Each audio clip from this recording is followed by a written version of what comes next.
Fellow countrymen, here I come again, Professor Nebulous, on Point Blank. First of all, let me greet all our fellow men. Happy Father's Day today. Happy Father's Day. I think you really deserve it. To all men on this platform, to all my contacts, all my friends, I wish you happy Father's Day. Thank you very much. Today is another day again. What have we not heard about this country? What are we expecting to hear again? What is new again? Is it how military abandon weapons to terrorists and take to stealing? Is it how they encourage Boko Haram and all the dangerous fellows who are cutting life short in the southeast and all the parts of the north? Is it how they steal our oil? Is it how they intimidate, other forces there in order to make sure that they drain our oil? What have we not heard? Is it the fact that of all the humongous amount of money that have been voted to buy weapons have found their ways into the private pocket of the military generals? What are we expecting to hear in the podcast? The person who made all these allegations is part of them. He boldly said it, that I am one of them and one of those who are fighting this asymmetric war, this interminable asymmetric war. I'm one of the dramatic personnel. He said it. He has his fact with him. Sometimes, the military will always tell you, those who are making allegations, let them show their proof. Come on. We know these things. Who doesn't know? Who doesn't know? Even the maximum ruler we once had, Abacha, he said if terrorism or insurgency lasts beyond 48 hours, I think it was 48 hours, he said, that government had a hand in it. Yeah, it must have official undertone.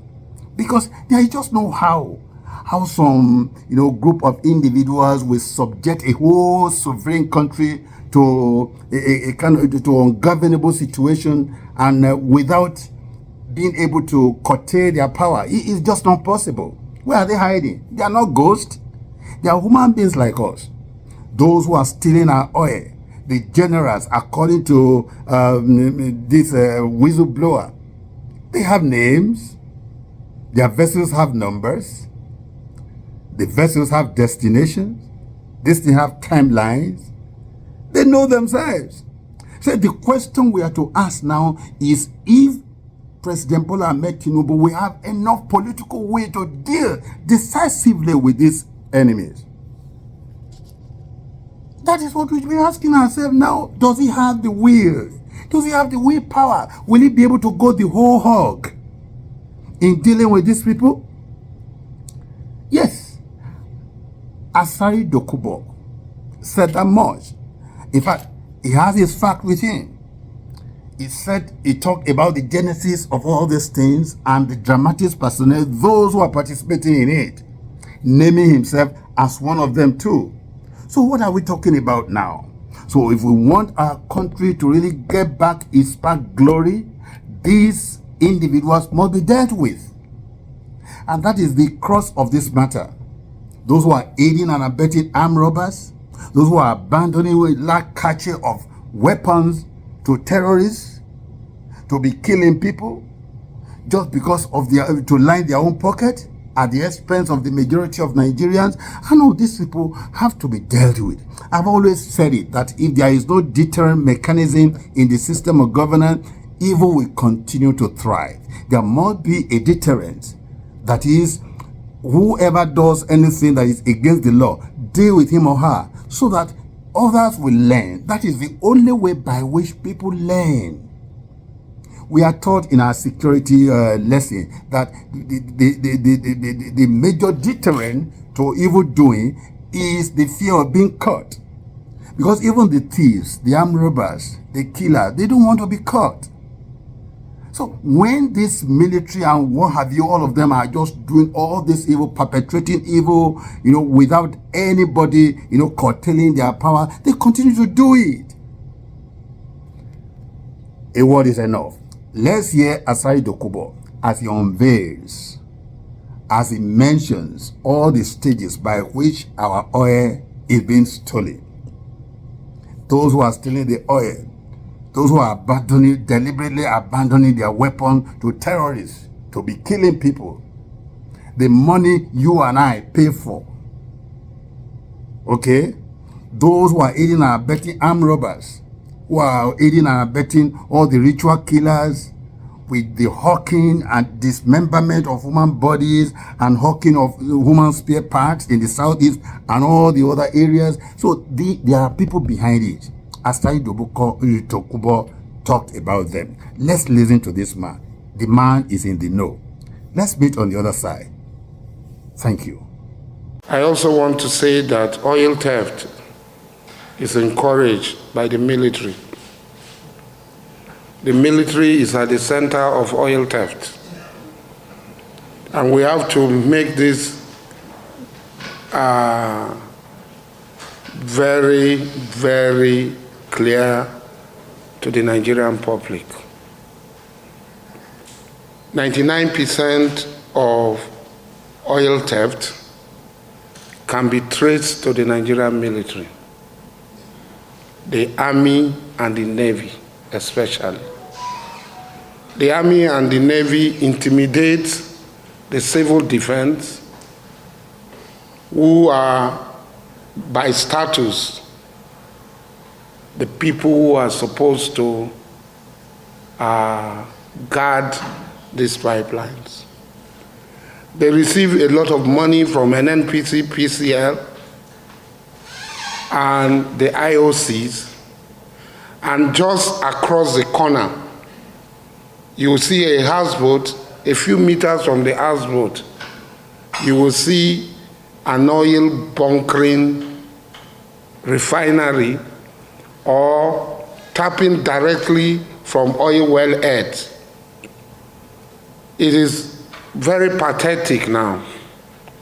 What is happening in the Niger Delta in the past 8 years was unprecedented in the history of oil production anywhere in the world. The vandals do not only attack the pipelines, they have migrated from the pipeline and have gone directly to the oil well heads, and they take directly from the oil well heads. They set up haphazard facilities they call local refinery, artisan refinery. This is crime against humanity, because the livelihood of the people is being totally destroyed. The livelihood of the people is totally destroyed. And every meter you see a naval houseboat or an army houseboat stationed. So the main culprits are the Army and the Navy.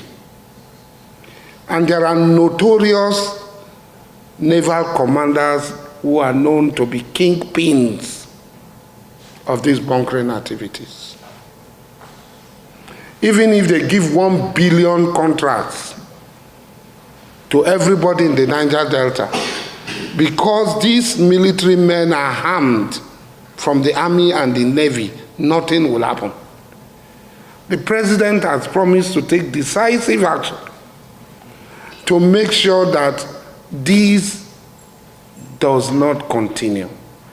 It is brought to an end. It is very shameful. So I had volunteered to help, to assist, and to do the things that are necessary to put a stop to this evil that is being perpetuated against the people of the Niger Delta, the oil-bearing community, and the whole of Nigerians. On security, I want to clearly say that there are full-scale wars going on in different parts of this country. In the southeast, the IPOB ESN is waging a full-scale war against the government of this country. And many local governments, many communities are deserted, schools are closed, hospitals are closed. The same In the same vein, in Niger, in Zamfara, in Plateau, in Kaduna, in Yobe, in Borno, we're only talking about Boko Haram. Boko Haram is just a tip of the iceberg. There's a full-scale war going on. And the blackmail of the Nigerian state by the Nigerian military is shameful. They said they do not have enough armament, and people listen to these false narratives. They are lying. They are liars. I repeat, they are liars, because I am a participant. I am a participant in this war. I fight on the side of the government of the Nigerian state, in Plateau, in Niger, in Anambra, in Imo, in Abia, and in Rivers State, and in Abuja. Today you are traveling to Kaduna on this road. It's not the army that made it possible to travel for you to travel to Abuja or travel to Kaduna, vice versa. It is my men, employed by the government of the Nigerian state, stationed in Niger. Today you go to Baga, you go to Chiroro, you go to Wase. We have lost so many men, and we do not use, in all this engagement, we don't even have 1% of the armament deployed by the Nigerian military. 1%. And we have had resounding success. So these black men must end. They have enough resources to fight. Instead of fighting, they are busy stealing. They are busy making the government to spend unnecessarily. Where is Dogo today? Who was terrorizing Niger, Kaduna? Where is Dogo today? He's nowhere, because he had been served his dish that he was serving other people. So, well, let us be able to support the government and don't listen to these false narratives. Because somebody must tell the truth. Hey, we don't have arms.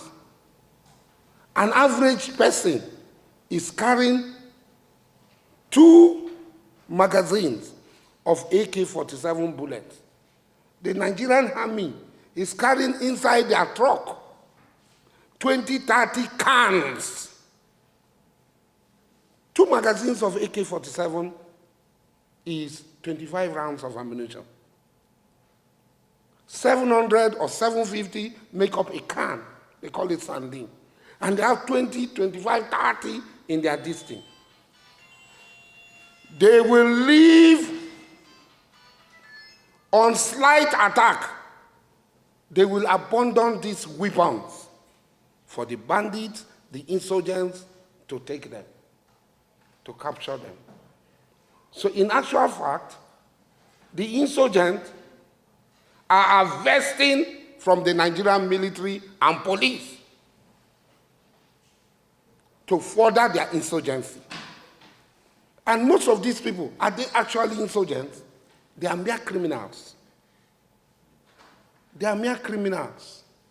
You go to some camps, you'll find 200 vehicles stolen from people. Who are the owners of these vehicles? They cut these vehicles into parts, they sell them. You go to some places, you find that human beings' parts are being brought out, they are put in coolers and sold. Woman organ trafficking, etc., which the governor of Anambra State, Soludo, has also attested to it in one of his interviews. So what I'm trying to say is this. I, as a person who is in the know, I have given, even before the president came, I knew that we had never had any person like him aspiring for this position. You all heard him. You heard him. He has really let the cat out of the bag. Nigerians, these are your enemies. These are the enemies that have been tormenting our country all this while. The reason why we don't have electricity. The reason why ASU is always on strike. The reason why our state of health is in shabby position. The reason why we don't have roads. These are the people stealing our wealth. You've seen them.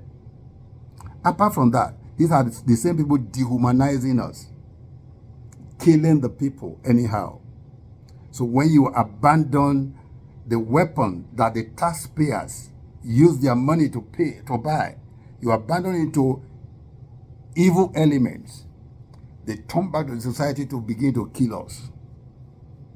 You see the problem? So what we are saying here now is for the president to have enough political power to deal with these people. That's the only thing, President Bola Ahmed Tinubu, you owe us. You owe us to sanitize the system so that it will not be business as usual. And to all my fellow citizens, this is the time to help the president. Yeah, you may be grudging, you may be hurting. Of course, you have the right, you have your reason for all that, but I urge you to put all that aside now. If we want to be proud of a country that many of us in diaspora will be eager to come back to, a place we can call our home, this is the time to support the president to be able to deal with evil elements that have made the country ungovernable, that have made the country inhabitable to people like us. Let's join hands and help this president. God bless you. Thank you so much. This is Professor Nemblos again. Please share this video. Let it go viral as usual and let people know who our enemies are and how they can make contribution to exterminate these evil elements. Leave your comments and let the debate continue. God bless you. Thank you.